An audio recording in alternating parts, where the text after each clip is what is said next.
I have a theory that Volvo are now becoming the company that listen to their customers. They have the customer's ear in this video. I want to find out whether or not that's true and how good this is. The all-new Ultimate Black XC40. Look how easy to maneuver this is. So I'm going to do this little three-point turn so you can see what it looks like on the camera and how easy it is, how little effort it is, me moving this steering. This steering is so nice for the price. Lovely. And I've got so much vision. Cool, don't we feel safe? There might be one problem with this car though. Obviously at this point I'd like to introduce you to officially the world's most curbable alloy. Here it is, which everyone, your neighbours and the neighbours down the street, he's curbed it, look. Just the right amount of utility but also very clever design. This is a very wide space. It's nicely damped under here. There's a little bit more storage and you've got a spare wheel under there, suggesting that these are normal tyres. That is a ski hatch if you find that useful. And you also got this, which is a nice little carpeted net for your shopping and so on. There is a problem though, 1340 litres is what you get here. And there are three other cars, the Q3, the BMW X1 and the GLA, who all have more space. It is true there is a lot of choice, but Volvo are counting on how much you value calm. You won't find many screens or ambient lighting in one of these, instead just a hard to describe feeling of being safe. Not in an accident way, more in a sort of everything is under control way.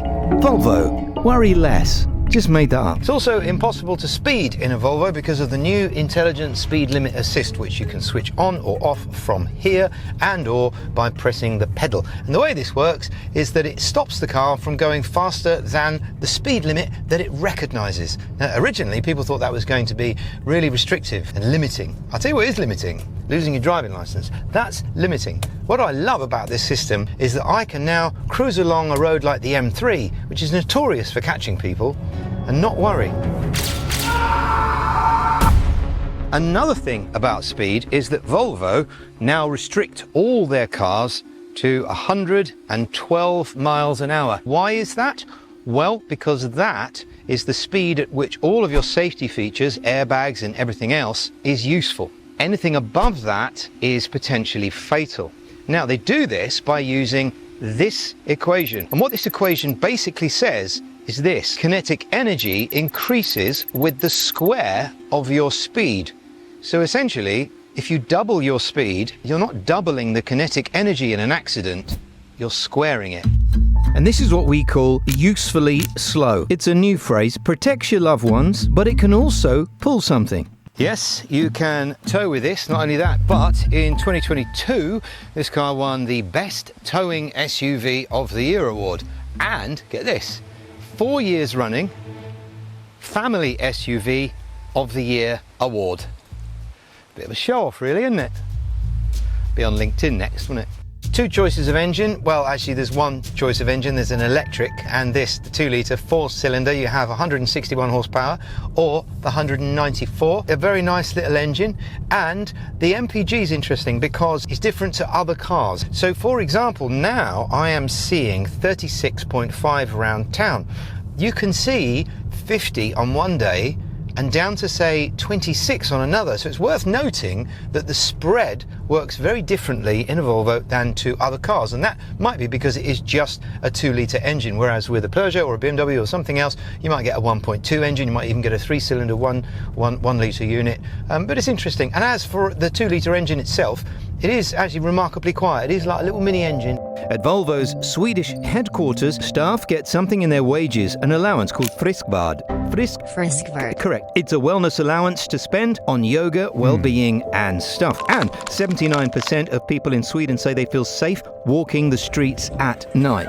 Is it possible that the culture has filtered down into how they build the cars, so that that's how you feel when you drive one? Suspension's interesting because obviously this is just standard suspension in this, but what I find is that this is a very fun and up for it kind of handling thing. I'm going to say I think this is my second most fun car. If you want to go down the beach and you want to be positive and in a good mood, I think I'd take the XC40. If I wanted to relax and feel like the boss of somebody, then I might choose one of the other ones. But this is the second most. This electric car actually is the most fun Volvo I think they make. That is a grin fun to drive, so much so that you don't even mind that it's electric, and it's so good to look at. But this is my second most fun car to drive, largely because of the very up for it and flat suspension, which, as you can see here, it's dealing with the bumps very nicely. A little bit crashy round town, but as you would expect, what do you expect in this size of car? And things like this pan roof, which is really nice. And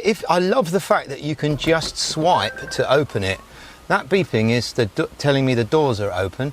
But if you look how wide that is, that's a proper sunroof. We had a Lexus a while back. The sunroof was about that big. It's not really any point in having one. That's good, and you still get light from inside. I know the doors are open. Here, have a look at this. So here's more storage space, but this is their lovely little quirky thing. This is a bin. The whole of America is saying, what is a bin? That is a trash can that you can take out and empty. There you go. What do you put in there? This is an interesting design choice as well. You can imagine a higher spec one with tiny little lights in, but they don't do that. And in terms of actually the quality itself in here, you know, it's a new benchmark for me. This is really good. These seats have got kind of an Alcantara and sort of pleatherette mix, which is very nice with white stitching. And also on this steering wheel, this is a good quality piece of metal. And also the way that this steering wheel compared to the other models sort of kind of goes in gives you that lovely luxurious matte feeling as you drive along. Even the indicators make you want to indicate.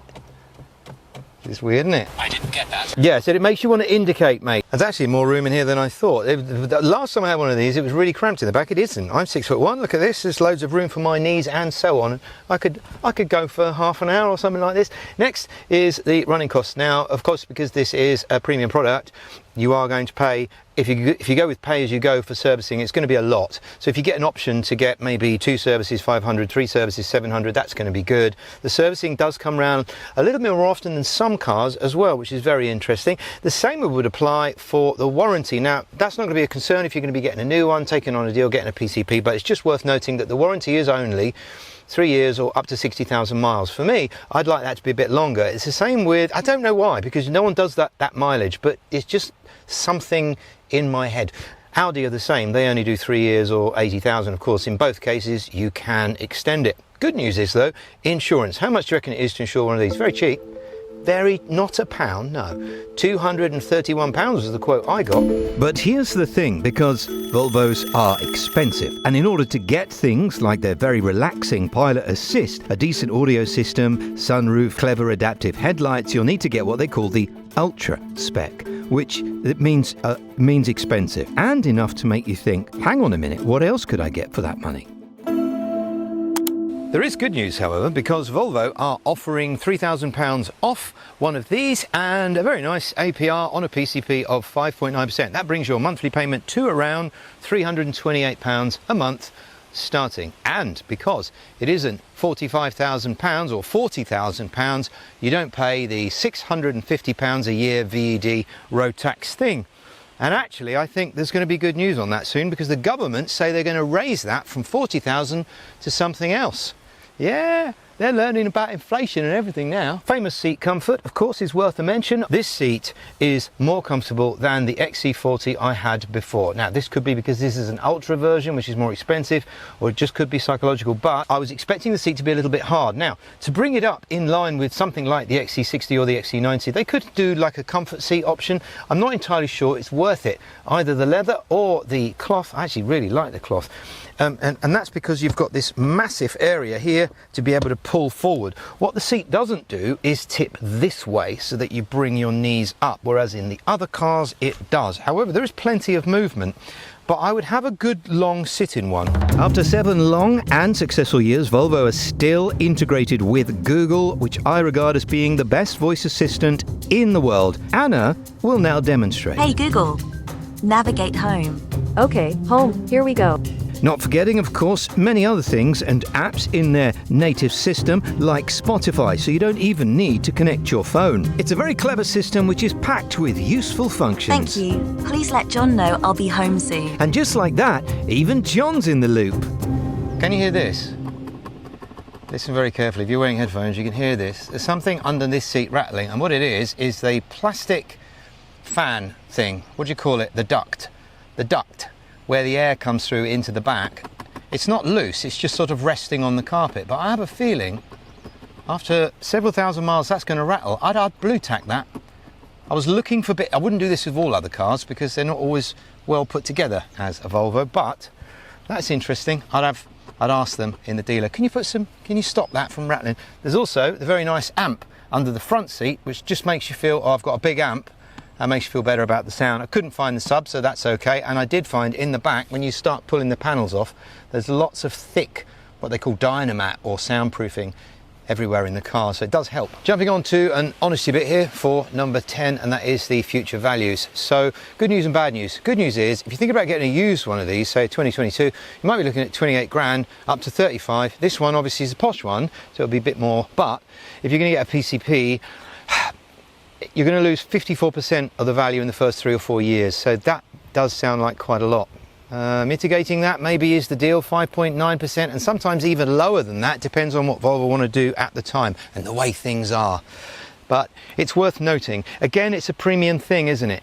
Back to the normal suspension, it has a hard job to do to work both on motorways and on A roads, and this wins on the motorway. Here I am proving that you can do a long journey in this without hating the world. This is the end of a 268-mile round trip for a test, waking up all the villagers with my very bright lights. And considering Volvo sell more used cars than they do new, I am told, it would be good to show people clearly things like extended warranties and how much they are on the website without having to go through an email chain. I might have said this before, and as much as I'd like to come across as impartial, it is hard not to be impressed with the development that Volvo have made. They've turned themselves into a completely new brand, slightly in the background for the last 10 years, just sort of leveling up, listening to their customers. That's good. And it's not just me that thinks that as well, because if you look at the sales figures, it seems that Volvo are one of the companies that are navigating this really difficult time in the car space.